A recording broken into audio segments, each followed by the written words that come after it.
মাহফুজ আলম একজন আহম্মক তথ্য উপদেষ্টা, হয়তো তিনি কষ্ট পাবেন কারণ তাদের সাথে সম্পর্ক আছে, যেটা আজকে ঐক্যমত্য আপনাকে কমিশনের এইরকম বললে আমি কষ্ট লাগছে না। আচ্ছা, ঐক্যমত্য কমিশনের সদস্য নিজেই বলেছেন। দেখেন সালাউদ্দিন ভাই আজকে কি বললেন যে তার ব্যাপারে আমি কোনো উত্তর দিব না, কারণ 2 আচ্ছা, আমি ঘন্টা একটা পরে জিনিস একটু ভুল ধরিয়ে দেই, ভুল না ঠিক একটু সংশোধনী দিতে চাই। তিনি ঐক্যমত্য কমিশনের সদস্য হিসেবে কথা বলেন নাই, তিনি যেই প্রতিষ্ঠানে PIB চাকরি করেন সেই প্রতিষ্ঠানের হয়ে আচ্ছা তিনি কথা বলেছেন আজকে। আচ্ছা, একই কথা। আজকে মাহফুজ আলম যদি বলে এনসিপির নেতা হিসেবে আর উপদেষ্টা হিসেবে বলা একই কথা। তো যাই হোক, তিনি সালাউদ্দিন আহমেদ বলেছিলেন যে 2 ঘন্টা 1 ঘন্টা পরে ফেসবুকে পোস্ট থাকবে না।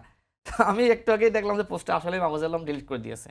একজন তথ্য উপদেষ্টা লিখতেছেন ডিলিট করতেছেন, লিখতেছেন এডিট করতেছেন, এইভাবে তো আসলে হইতে পারে না। এই আহম্মক এই ছেলেটিকে আসলে, তিনি তো সমন্বয়কও ছিলেন না। আজকে এনসিপির মান ইজ্জত সম্মান সবকিছু সে নষ্ট করে দিচ্ছে। আজকে ওই রাখালের গল্পের মতো বলতেছে বাঘ আইলো বাঘ আইলো, কিন্তু বাঘ তো আসতেছে না। সত্যিকারের বাঘ যেদিন আসবেন, মাহফুজ আলম কিন্তু পদে থাকতে পারবে না, সবার আগে কিন্তু এই মাহফুজ আলমকে ধরবে।